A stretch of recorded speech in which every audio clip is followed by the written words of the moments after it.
ففي السويد يمكن لك أن تحرق ما تريد ودون أن يلتفت إليك أحد. بسم الله الرحمن الرحيم. الحمد لله رب العالمين، والصلاة والسلام على أشرف الأنبياء والمرسلين وعلى آله وصحبه أجمعين، وأشهد أن لا إله إلا الله وحده لا شريك له، وأشهد أن محمدا عبده ورسوله صلوات الله وسلامه عليه.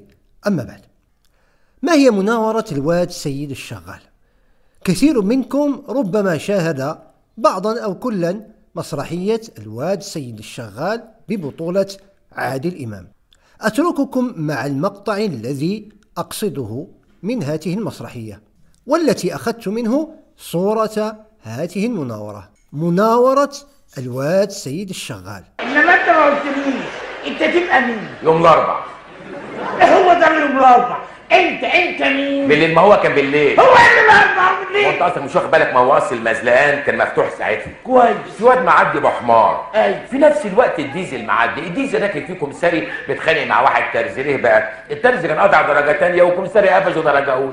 كلمة من هنا كلمة من هنا. كومساري أصله كان متعكنن، كان متجوز واحدة من بني سويف وما كانش بيخلف منها يعني، فكان في ضديات بين عيلة الست بتاع بني سويف وعيلة الراجل الكومساري. هي كانت بتحب واد مكواجي قبل ما تعرف الكومساري. الواد المكواجي ابن اخته بيشتغل في الشركه الاهليه للبلاستيك. الواد ده له حكايه بقى، كان بيعوم في اسكندريه في البحر المالح بتاع اسكندريه، قام الخاتم بتاعه الذهب وقع منه في الميه، دور عليه اسبوع في الميه ما لقاهوش. بعد سنتين راح اشترى سمكه مشويه قد كده اهو. ايه رايك بيفتح السمكه ما لقاش الخاتم. خليك معاه ما تسرحش. الراجل الترزي متضايق لراخر، كان ليه اخ ماشي في الشارع بالليل معهوش بطاقه، قفش واحد عسكري. الواد طلع باريزه ده للعسكري عملوها له قضيه دعاره. قال لك الباريزه عوره، قال لك الباريزه انتايه، لو كان جنيه الجنيه دكر يعدي يعني. أنا مش فاهم حاجة. طب أنت حمار، أنا عامل لك إيه؟ هو مين اتجوز التاني؟ لاحظتم أن المخبرين حينما سأل عادل إمام، بدأ عادل إمام يحاول التمويه والتدليس ولفت النظر إلى جهة أخرى، فبدأ بسلسلة من التنقلات من أمر إلى آخر إلى أن أبعدهم عن لب الموضوع الذي جاءوا لأجله. فقد استطاع عادل إمام أن يوهم الاتصال في موضع الانفصال، أقصد بين المبتدأ وآخر الكلام. المزلقان كان مفتوح ساعتها. كويس. في واد معدي بحمار، واحد عسكري. الواد طلع باريزه ده للعسكري عملوها له قضيه دعاره. أنا مش فاهم حاجة. طب أنت حمار، أنا عامل لك إيه؟ لكنه استعمل الاتصال الوارد بين تلك المقاطع ليوهم أن الأمر في آخر المطاف اتصال، لكن الأمر في حقيقته انقطاع تام. عصيد غادي يحاول يعمل نفس الأمر، لكن بطريقة مكشوفة وباردة مفضوحة. كان لعصيد مقطع قديم في شهر يناير تحدث فيه عن محاولة إحراق المصحف الشريف في السويد على يد متطرف يميني ذي أصول سويدية. أحمد عصيد كيتكلم على أن إحراق المصحف صدمة في الوجدان الإسلامي في البلدان التي تجعل السياسة جزءا من الدين، أي في البلدان التي ليست علمانية. واقعة إحراق القرآن لا شك أنها تمثل صدمة كبيرة للوجدان الإسلامي في البلدان الإسلامية التي ما زالت تعتبر الدين دولة وما زالت تقحمه في مجال السياسة.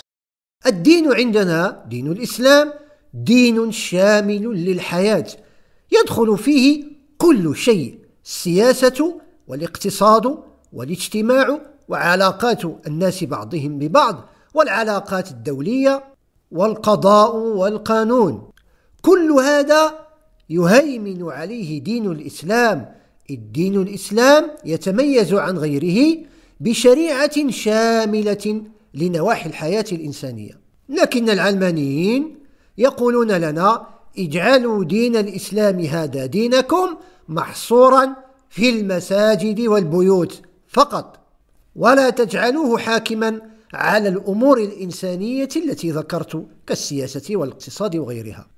هنا نختلف معهم، بمعنى أن أحمد عصيد مهما تكلم فإن الأمر راجع إلى هاته النقطة الفاصلة بيننا وبينه وبينهم، من ذلك أننا نرى أن الجالية الإسلامية في بلاد الغرب تعيش دين الإسلام بهاته الشمولية، شاء من شاء وأبى من أبى، مع أن من عملوا لهم، والغرب يعرف ذلك.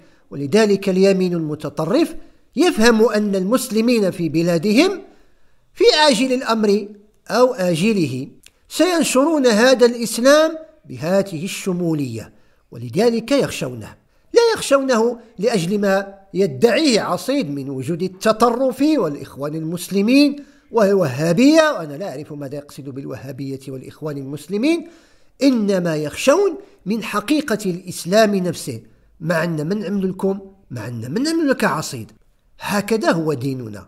لما عمل عصيد هذا المقطع هذا قديما يعني لم يكن يتصور أن يكون المحرق بعد ذلك للمصحف علمانيا مثله، وهذا يشكل بالنسبة له حرجا كبيرا. هل يتبرأ منه أم لا؟ يدعي أحمد عصيد أن السبب الحقيقي في إحراق اليمينيين المتطرفين للمصحف الشريف هو المسلمون أنفسهم. هل فعلا العنصريون اليمينيون وحدهم من أخطأوا بإحراق القرآن، أم أن هناك حسابات سابقة وتراكمات سلبية ساهم فيها المسلمون أنفسهم وأدت إلى هذه الواقعة المؤسفة؟ لأنهم يريدون أن يعيشوا الإسلام بشموليته في دولتهم، أي دولة السويد. الآن هذا العراقي الذي ليس من أصول سويدية هنا موضع الحرج عند عصيد، ولذلك هو الآن ساكت لا يتكلم، لأن هذا الذي حصل أفسد المقطع القديم. أحمد عصيد عنده واحد العقدة نفسية قبيحة جدا وعميقة من أردوغان، فيما يجبد شي موضوع أردوغان أردوغان أردوغان باينة كيخرج له في الليل. في ذيك المقطع القديم كيقول بأن هذا الكلام عن حرق المصحف لابد أن يوضع في سياق العلاقات بين تركيا والسويد، وأنه حينما أحرق القرآن تدخل أردوغان وقطع العلاقة بين تركيا والسويد، وزعم أن هذا واحد الخطأ استراتيجي كبير. فبمجرد أن تم إحراق القرآن قام أردوغان بإعلان بأنه سيوقف يعني الحوار والتبادل مع السويد، وهذا بالطبع خطأ استراتيجي فادح. الآن هذا الإحراق الذي صدر من هذا العراقي العلماني المتطرف المجرم الملحد، والموقف العظيم المشرف من الدولة المغربية من هذا الذي حصل باستدعائها سفيرها في السويد للتشاور، واستدعاء الممثل الدبلوماسي للسويد في الرباط، وإظهار شجبها ورفضها للذي حصل. هل تظن أن هذا خطأ استراتيجي كبير من الدولة المغربية؟ قراءتك سطحية جدا جدا يا عصيد، وأنت بالنسبة لي وللذين يفهمون في السياسة صفر، لا تعي العلاقات والتوازنات، وهذا هو مشكلك الأكبر، أو هذا هو موضع تدليسك. عصيد يزعم أن المسلمين منفعلون فقط، وأنهم لا يقرؤون الظاهرة ليبحثوا عن سببها. عصيد يزعم أن الدول الديمقراطية بحال السويد لا يمكن أبدا أن نقنعها بالتراجع عن الحريات. لا يمكن إقناع البلدان الغربية بتخلي عن الحريات الفردية، حرية التدين، حرية الرأي، حرية التعبير. لا يمكن أن نقول للسويد عليكم منع من يريد إحراق القرآن من منعه، وأنه في السويد يمكنك إحراق كل شيء. ففي السويد يمكن لك أن تحرق ما تريد ودون أن يلتفت إليك أحد. لماذا؟ لأن الدولة السويدية وغيرها لا تقوم على الدين، والسبب في ذلك أن البلد لا يقوم على دين معين. هذه المسألة ترجع إلى معنى الدين عند أحمد عصيد. أحمد عصيد ديما عنده الأمور ضيقة والقراءة سطحية.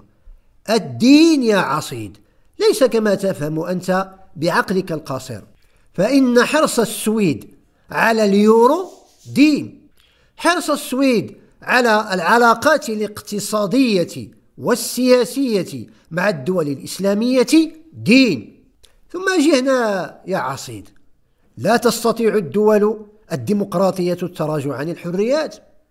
ها هي الدولة السويدية تستنكر حرق المصحف الشريف، طلعت أحسن منك، ورجع دابا قلنا لا يمكن أن تتراجع السويد. اش كتسمي هذا الشيء يا عصيد؟ هذه الدول في نظرك تبيح إحراق كل شيء. في نظرك ما سيكون موقفك لو أحرق العلم المغربي في السويد أو أحرق الدستور المغربي؟ ما موقفك من إحراق العلم الأمازيغي؟ ما موقفك من إحراق بعض الانقلابيين التونسيين للدستور التونسي؟ رد بالك لهذه الرمزيات، فإن في حرقها دلالات يجب أخذها بعين الاعتبار. كلامك سطحي جدا. عصيد يزعم على أن المشكل الكبير عند المسلمين هو عدم قدرتهم على الاندماج في هذا المجتمع الديمقراطي. الله يا عصيد، السويد، ودابا تشوف عينك مع السويد، انظر أين وصلت المرأة. هذا لا يعني أننا نوافق، لكن هذا هو الواقع الذي تزعم أنه غير موجود. المرأة الآن في السويد المسلمة بالحجاب. اندماج المسلمين في السويد أمر مشهود له، ومن أراد الاطلاع على واقع حال المسلمين في السويد فليرجع إلى هذه الروابط والمباحث. الآن انتبهوا إلى مناورة الواد سيد الشغال التي سيحاولها أحمد عصيد.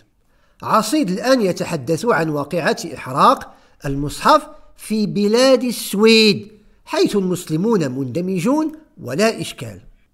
سيدعي أن هناك أسبابا دفعت إلى حرق القرآن على يد هؤلاء المتطرفين اليمينيين.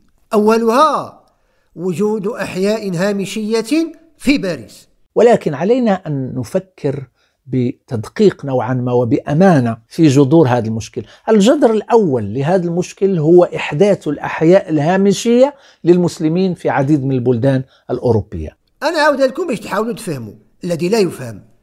سبب حرق يميني سويدي متطرف للمصحف في بلاد السويد هو وجود أحياء هامشية في باريس. هذا الشيء اللي بغى يعمل هو بحال عادل إمام، لكنها مكشوفة بطبيعة الحال لأنه ليس محترفا. لا المسلمون السويديون غير مندمجين، ولا متطرف يميني فرنسي أحرق المصحف في باريس. كل دولة حالتها مختلفة عن حالة الدولة الأخرى. المسلمون في السويد ليسوا هم المسلمون في فرنسا. الجالية المسلمة في فرنسا هم أولئك المهاجرون المغاربيون والأفارقة الذين جاءوا إلى فرنسا لإعادة بنائها بعد الحرب العالمية الثانية من مستعمراتها القديمة، وضعوا في أحياء هامشية. وهؤلاء الذين تراهم الآن في الشوارع هم أحفادهم، مورس عليهم كل أصناف التهميش والتمييز والعنصرية، فعاشوا في الفقر وانتشرت الجريمة.